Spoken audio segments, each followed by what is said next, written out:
This is the final installment of the Fox X-Men franchise with X-Men The Dark Phoenix. After 20 years from the very first X-Men movie, we have the final one before, the end. And obviously we have, the New Mutants movie, but we don't even know if that's even going to come out. I'm not even counting that here. This is the end of the saga. And unlike the MCU, unfortunately I have to say that the end of this saga is not anywhere close to what Endgame was to anyone as far as emotion, as far as the conclusion goes. This was in fact the opposite. It's funny because last week I felt the critics were very misplaced in my opinion about Godzilla. I didn't think that people were very fair to the Godzilla film, didn't really understand kaiju, and they were wrong about it in my opinion. I think they were absolutely right about Dark Phoenix. Dark Phoenix is the absolute worst X-Men movie that we've seen of the Fox version, and really ends the saga on a whimper instead of on a roar. This was not a very good movie. There were some good things about it, which I'm going to talk about here, but there were things about this movie that pissed me off. And just to kind of go over the production here, Simon Kinberg is the director and writer. He had been involved with this franchise for a very long time, but this is the first time he's actually doing directing, and boy, does it show. There were technical problems with this movie, like actual things that you look at the screen and you notice are off. And this kind of stuff never happens to...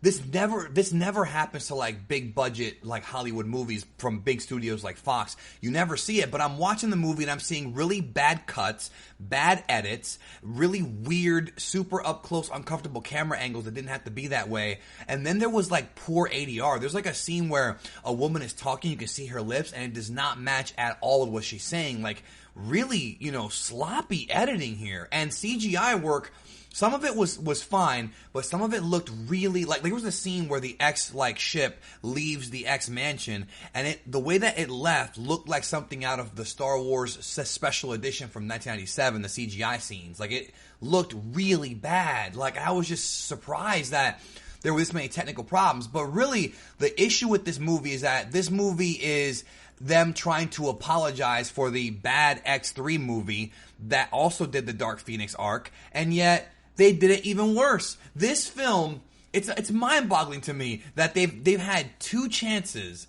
of making the Dark Phoenix, of adapting Chris Claremont's Dark Phoenix saga to the big screen, and they failed two times.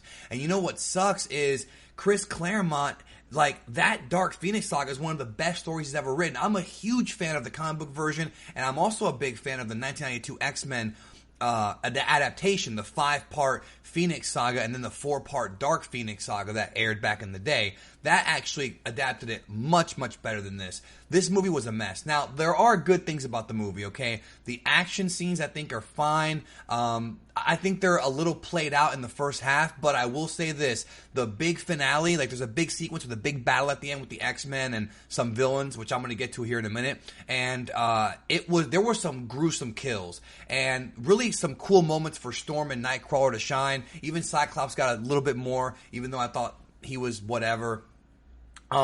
There were some really violent and brutal kills in this movie. Some of the best kills in all of the X-Men movies. So that's a plus. I thought that was fine. Also, I personally felt like the acting of the main characters was great. Obviously, James McAvoy, Michael Fassbender as Professor Xavier and Magneto, they're always going to give you good stuff. Then you have Sophie Turner as Jean Grey. She had to kind of carry the movie, and she did a great job. She got way more lines than probably in any other X-Men movie, including X3, and she nailed it. Sophie Turner was great. Ty Sheridan as Cyclops, very one-dimensional. I thought Storm's character was, again, they have not done Cyclops and Storm justice in any of these freaking movies. And even Evan Peters as a Quicksilver was toned down big time in this movie. He's a bit more mature, but he still has a couple of cool lines, so that's good. Now, the villains of the movie, right? Without going into spoilers, worst villains of any X-Men movie. Extremely one-dimensional. The way they shot them, you couldn't even see what they really actually looked like. It's like they're doing the whole thing where the villain is trying to manipulate Jean, and it's just not interesting. And I know some people were saying this film was boring. I did not think it was boring. I was not bored watching this movie, but it was definitely uninteresting. And if I'm going to say one thing was boring, it is the villain of this movie. It was just just, we could have had Mr. Sinister. They teased it. We could have had Mojo. We could have had Arcade. There could have been a whole bunch of rogues they could have chosen for this film, and instead we got... it was just not very interesting at all. Now, another thing I hated about this movie, the script was a mess. The writing was just... Okay, like, characters do things in this film that are extremely uncharacteristic. Like, Hank McCoy, Beast, Nicholas Hoult, I think, is a great actor, but man, Beast did things in this movie that Beast would never do. And I'm not talking about just comic book Beast. I'm talking about even Beast within the XMen Universe, the movies. It just... My goodness, he didn't even act like Beast. And then Magneto was also a little bit uncharacteristic a couple of times, but really that was a big screw up, I think, Beast. And also, oh god, Jennifer Lawrence as Mystique. Dude, they have changed Mystique's character in every movie. They have literally, like, retcon who Mystique is and her behavior in every movie. The Mystique in this movie is nothing compared to the one from the previous films. And not even... She's a different character. And when you look at Jennifer Lawrence, she's literally... I can tell by the way that she's on screen, she wants to be anywhere else but here. She does not care. This has to be a contractual thing, because, dude, talk about phoning it in. It was bad. And I want to talk about a little bit about another problem with the movie is how it fits with the XMen universe. So Simon Kinberg, right, has been involved with these movies for a long time, right? This is his first directorial job. I don't know if he purposely ignored the other films, but this movie reboots Phoenix's origin story, where now Jean Grey was this kid with a lot of potential, and then she eventually taps into the cosmic Phoenix Force by going into space. That's all in the trailer, not a spoiler. That's closer to what happened in the comics. The problem is that contradicts the previous X-Men movies, not just X3, but also Apocalypse. If you remember in X3, they show flashbacks of Professor Xavier and Magneto talking to a kid, Jean. Now remember, the timeline changed in Days of Futures Past. They were able to change things. However, the problem is that even though they did change the timeline, the events that happened with Kid Jean in that movie should have happened before Days of Futures Past, or at least shortly afterwards. So Professor Xavier didn't really do anything different. In fact, his character in this movie did a lot of really stupid things, dumb decisions that the real Xavier would never do.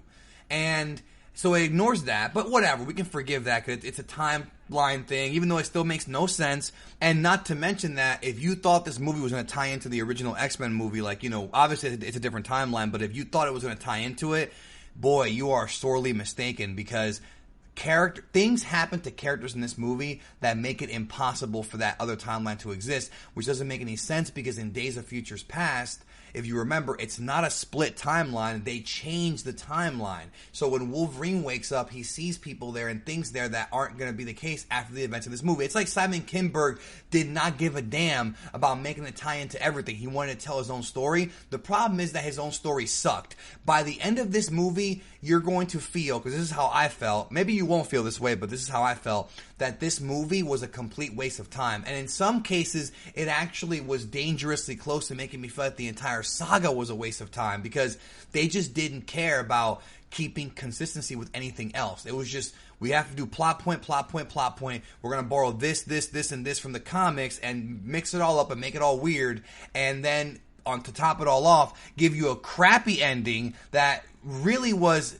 That ending sucks so bad that it's like, geez, I was going into this film mourning this franchise ending because I really enjoy X-Men 1, X-Men 2, X-Men 3 is okay, Days of Futures Past is a great movie, I liked First Class. There's movies in this franchise that I love, but when I walked out of it, I'm like, I don't want any more X-Men movies. This is the perfect movie to end it off on, because no more Fox X-Men movies. Let Kevin Feige go in there, reboot this thing with new actors, and take it from there, because this really put a stain on the X-Men films, in my opinion, man. It really, really did. Like I said, there's things to like about the movie. There's some good performances here. There's some good action scenes here, but the story is really, really bad. I mean, it's just...